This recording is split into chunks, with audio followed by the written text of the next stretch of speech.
Amartya, thank you very much for being willing to spend this time with me here for this conversation. I'll give you a little background on this conversation. As you know, NWO, the Netherlands Organization for Scientific Research, is initiating a large 5 or 6 year interdisciplinary research project on the quality of life. And this project will entail different types of research. On the one hand, there will be theoretical and philosophical research. There will also be research that looks at measurement questions and more empirical issues. And then the third bit will be applied research that will be immediately relevant for policymakers. And on behalf of NWO, I would now like to ask you a few questions about quality of life and about this field of research, and invite you to share with us your insights on this research and also on what are the urgent issues in this field. So let me just start with the general questions. It seems to us that there is a general concern about the quality of life issues and that this is currently gaining a momentum, both in academic research but also in politics. Do you share this view that there is currently a momentum in thinking about quality of life issues? And if you share this view, then how could that be explained?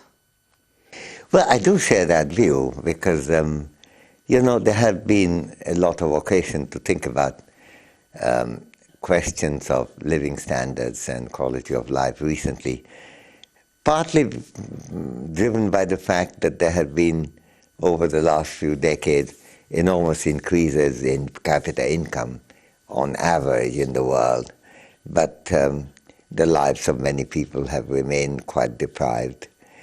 That's been one factor, long run. But then there's been a short-run factor that the recession that we are going through now has generated a kind of challenges in living standard on the part of a substantial lot of people who are normally relatively well off, at least in comparative terms, in the global world. And even they have suffered quite a bit. And it's the kind of situation in which it's not surprising that you will get a lot of questions being asked, how do we measure living standards and so on. There is on top of that the third factor, which is connected with the fact that many researchers indicated that income is only a small part of our sense of leading a good life, our ability to lead a good life. And we have been talking about it for a long time. I've been talking about it, you've been talking about it, so it's an old subject. On the other hand, the general public recognition that this is something to worry about, that's relatively recent, I think, and partly fed by research, and it's good that this is being done by the scientific organization in Netherlands, because there is a lot of scientific question to raise here. Why is it that even though income is something which we all desire more of, nevertheless it doesn't seem to have as much of an impact on our quality of life as many people expected it would? So I think there are issues of science, there are issues of psychology, there are issues of living in a society in which there are inequalities. All these questions make the question of quality of life, a person's living standard, a person's ability to lead a good life, how that's affected. That's become a central question. I don't think there's anything terribly surprising about that. Often governments have GDP as the yardstick, economic growth, and they want to make sure that their policies do not undermine economic growth too much. Of course, you could say, let's put quality of life as the central concern for government policies. Critics would immediately say, yes, but a big difference between GDP and some idea of the quality of life has to do with measurability. So GDP, the nice thing about it is, despite some technical issues, we have figures. Quality of life, especially if we start to think about important dimensions such as social relationships, it becomes more difficult to measure. And this is a debate that always comes back. Yeah. I'm, of course, playing devil's advocate here, but I would like to hear your view about... Well, I've never quite understood this argument because, if we are trying to get at something, we have to try to measure that, rather than saying that one we can't measure, therefore look at something else, which is very easily measurable. For example, if I said, look, let's forget about income, because even income is difficult to estimate. How do you take into account the person who cooks in the family? Well, does that figure in the income? Income is complicated. Let's look at length of hair. That is very easy to measure. We can see tall hair, short hair, cropped hair, bald. Now we got a fine degree of measurability. And to say, let's go, forget income, because that's difficult to measure also. And let's go by length of hair. Well, you're getting a fine measure, but something else, namely length of hair. Similarly, when you're measuring income, you're getting a measure not of quality of life, but something else, namely income. So if quality of life is difficult to measure, that's what you have to face. A sympathetic critic could say, yes, I agree, we should try to measure quality of life, but I believe that the statistics we have are good proxies for quality of life, and we have them neatly because we have all these statistics, they're already being gathered. It's going to be hugely expensive to make new metrics of quality of life, and the existing available statistics are good proxies for quality of life. This is a serious question. You say there's sympathetic critic. I would say an obtuse but sympathetic critic would say that. First, about the sympathy of that. Yes, indeed. The last thing you want to do is chuck the statistic that you have. GDP is an important statistic. It does not measure quality of life, but it measures many other things. And indeed, when in this so-called Stiglitz, or I think, I guess the French call it Stiglitz, Trinity Sen Commission, where I was merely advisor, though I did advise a fair amount, we did keep the GDP as one of the 3 lines of avenue. We don't want to chuck anything, and we don't like kicking things that gone away. That could be useful, but we make them go away. We don't do it. So that's the first thing. Secondly, we have to recognize that if we are concerned with living standard, GDP isn't a good proxy. There is a correlation between income and living standard. Yes, indeed. But that doesn't mean that it can take the place of it. That's my second point. The third point is that it's not all that expensive, because basically measurement and statistics is about the cheapest thing that exists in the world, compared with the big things that go and we withdraw, we make a thing, we withdraw, gigantic things. I'll reveal my political prejudice right now, thinking and sitting in Britain. Britain spent hundreds of billions of dollars have spent on the Trident, a nuclear deterrent, without knowing who it is going to deter, actually. United States or Russia, I don't think they're particularly concerned about China. Why does Britain, stuck with budget deficit problem, keep that on? Now that, compared with that, statistic will be about 100,000 of that. It's almost nothing.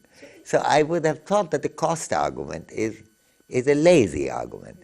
Can you understand why then this statistical effort is not made? Why do we not collect the data? Because one of the data that would need to be collected for quality of life metric would be some time budgeting data. And that, of course, is one of, I suppose, one of the more expensive, because you need detailed time diaries. But it's possible. We've done it in many countries, and it gives very, very interesting insights. Still, the governments have not yet decided to systematically collect time budget. Well, I think there is an intellectual laziness involved in that. Partly comes from confusion. I think we should never underestimate the power of confusion. Confusion can make you think something is impossible when in fact it isn't. I mean, just we were talking about our common friend Wibke Cooklis. She showed, as a good econometrician, that you can get quite a precise measure of that. Those hard numbers were always sitting to be done. All it required is intelligent application. And I think the same thing is true the world over. Similarly, when you look at the big things, like when the Human Development Index was pioneered by my friend from Pakistan, Mahbub Haq, it isn't that people hadn't thought of that, but it was a question of sitting down, buckle down, and do it. And it turned out to be all it needed. What did it need? It needed less than the cost of, say, I don't know, buying a bus. That's all that was involved in it.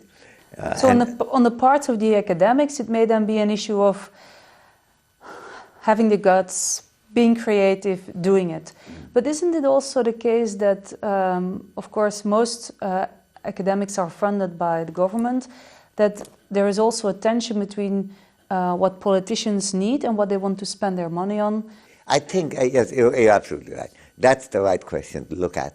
I think there are three barriers to it. Barrier one is that for a politician to spend money on something which is not immediately needed, and no one would notice if you didn't do it, appears profligate. Because, you know, it's not like buying school meals or giving subsidy to some particular group. It is something which would enhance the quality of life of a nation. It's complicated, it's not immediate. The political demand requires imagination, and it requires a political vision, which very often people don't have. That's number one.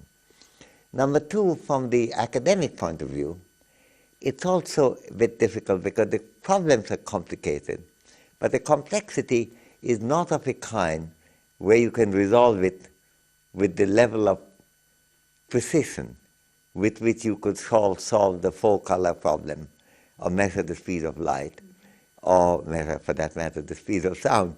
It is not of that kind. So it's difficult to get your tenure based on that. It's difficult to make a huge name on that. It's not an alluring subject. It's quite often easier to do once you've established your reputation in other subjects, which are more easier to demonstrate what is it you have done, why it is an achievement. Here it's a slightly more mushy field. So academics are not even pushing for that very much. The third is that the general level of understanding of the quality of life issues is so limited, not just because people often think of it as income, but sometimes they think of it, which I think is again a confusion, is nothing other than happiness. And happiness is again a huge trap. And then people go on saying, oh, can you measure happiness? And is happiness the right way of getting an index of success of an economy? Then you get onto a completely shunted off to a byline, as it were, if I may use a railway analogy. You're no longer on the main line. You have got ourselves into something different. And then some people live very comfortably on the byline, but then from time to time other people in the main line go passing, actually wave at them, and they get a little worried about it. So, and there becomes a debate. Then the byline people say, well, this is the main line. Then you get involved in a completely unnecessary debate as to whether happiness can create everything. Now, as it happened in the commission that Sarkozy appointed with Joe Stiglitz, Jean-Paul Fitoussi, and myself, and others, and many others. So there is a fair amount of public lethargy, public lack of clarity as to what they are seeking, and it's the nature of the subject. And given all that, I'm not so surprised that there's all this reluctance. But the question is, what can we do? We can break down the scientific confusion by saying that if you want to measure something, measure it rather than something else, and that the quality of life may be complicated but can be done, that is not that expensive to do, that it doesn't mean that income and happiness has no importance, but we need to do something beyond that. And that thought, and that it is politically should be important, not immediately but in the long run. But what are you? Are you a mere politician, or are you going to be a statesman? And if you're a statesman, you have to look at the future of the nation and of the world. And in that context, I think we can win the battle. But we won't win the battle without a fight. On one topic I'm a bit skeptical, and that is when I think about extreme poverty on a global scale. I often wonder whether we can explain to people in Europe, in Northern America, the essence of this problem and why it is also a moral issue for us. So In your last book, The Idea of Justice, one of the arguments you make is that when thinking about justices, well, I already used the word injustices, we should be thinking about not a perfect idea of justice, but we should also look at concrete cases of injustice. Concrete cases of injustice are the ones that have been motivating great political leaders such as Gandhi and Nelson Mandela and so on. But in the area of quality of life, we of course have a similar issue about priorities, because we in the West, we are thinking about our next car, our next holiday, our next set of clothes, which is, if you think about quality of life, at the upper scale. And we have then these millions of people thinking about food, safe drinking water, and really the basic necessities. Why can't we be motivated to really do something about it? Or are we motivated, but is it impossible? Do we have our priorities right in this area? Well, I think it's probably easy to answer the last question. We don't have our priorities right. If so, we would have done much more about deprivation across the world than we have done. And deprivation even within a country we don't deal with adequately. So I don't think we have priorities right. But the question is, why not? And I think quite a lot of it comes from lack of engagement, lack of public discussion. And in fact, the importance of public discussion is central. That's one of the big themes of Adam Smith's book, of course, Theory of Moral Sentiment, that people have to discuss moral and ethical issues with much greater clarity, asking such questions where he brings in the idea of impartial spectator. What would it look like to people far away? Rich people leading their own life, trying to add a little bit of decoration to their car while other people are starving. To have people coming from someone from outside rather than you sitting in your car, immune from thoughts of others. You might forget it, but if someone, impartial spectator, will point out to you this is not a good thing to do. So Smith was trying to generate the argument. This is a trend in what I would regard as practical reason that goes back a long time, is present in Immanuel Kant as well. It is the fact that by reflecting on public issues, we can make ourselves much more sensitive to this question. And quite often our inability to do anything for the poor and the very deprived comes from the fact that we don't have enough understanding of what's going on. In the same way that some children torture animals or other children because they don't know what pain is like, they haven't been able to think through. So the lack of understanding is one reason for cruelty, but could be one reason also for real negligence of deprivation and suffering across the world.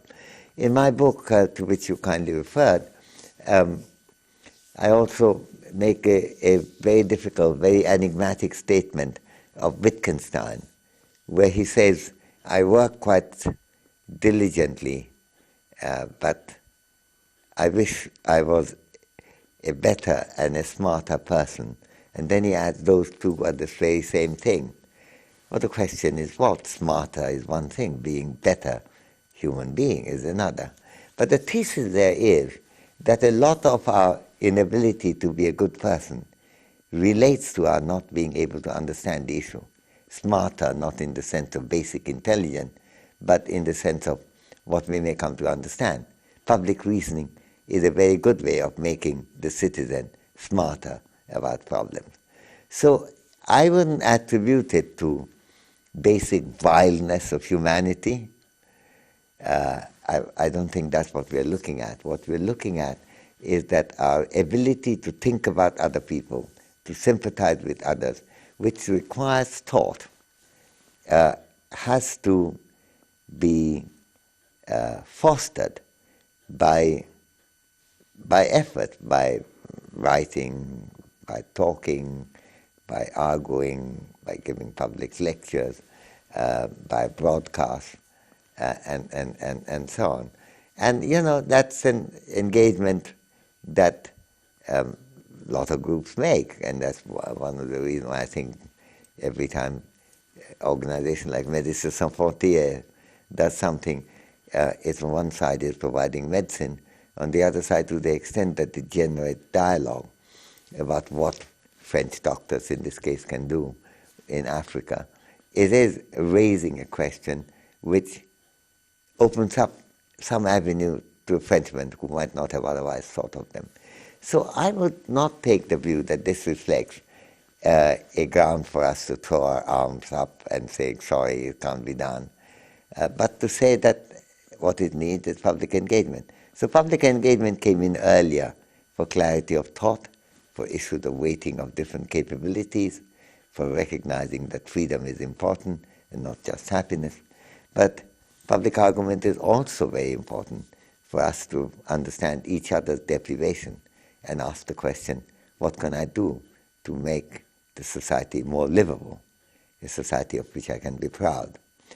And I think the reasoning with oneself and reasoning with others are the two basic tools we have to get our reflections and our perceptions right and appropriately adjusted to the world in which we live. And I'm absolutely second to none in defending the importance of cultivating that. And things like this project seems to me, with combination of science on one side and practical application on the other, ideally suited to excite, generate, foster, enhance public reasoning that is both